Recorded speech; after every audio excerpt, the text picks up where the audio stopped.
Hello, I'm Baldwin Berges. I'm here with Sebastian Dovey of Scorpio Partners. Hi, Sebastian. Hello. How are you? I'm very well, thank you. We're at the MENA Investment Forum in Doha in 2012. Sebastian, I loved your presentation. Thank you. I'm really glad you did that today. I'm pleased. It's nice to get some feedback. Yeah, you dragged the mammoth in the room, which I think we all really have to learn to talk about more. You spoke about how in wealth management it is increasingly important to make that personal, emotional connection.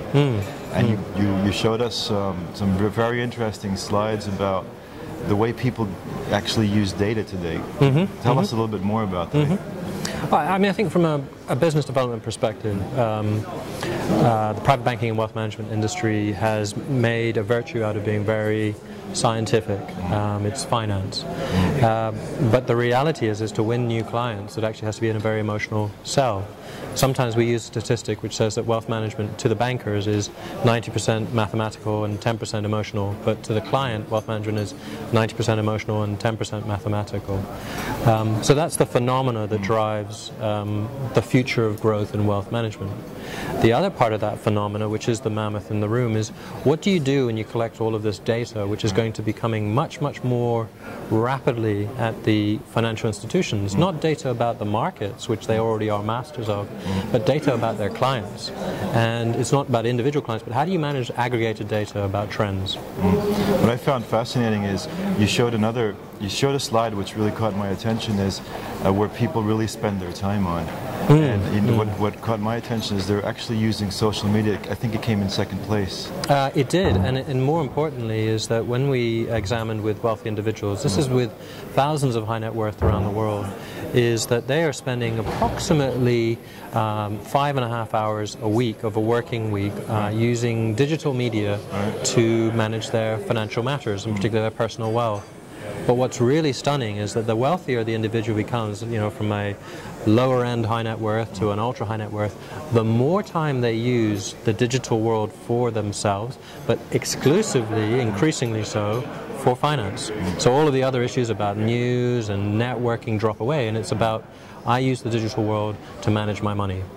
And I did a roundtable. Well, I did a panel session which turned into a small roundtable about social media.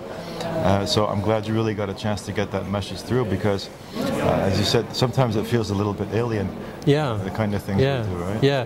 Well, the industry is finding it difficult to acclimatize itself with all of this new equipment, and the reason for it fundamentally is that this is still seen as a challenger to a classic model of relationship management, very manually driven. And what we're seeing from the research is that interestingly, the clients aren't seeing it as a replacement to the relationship model, they're seeing it as an enhancement. They don't want to lose the relationship advisor.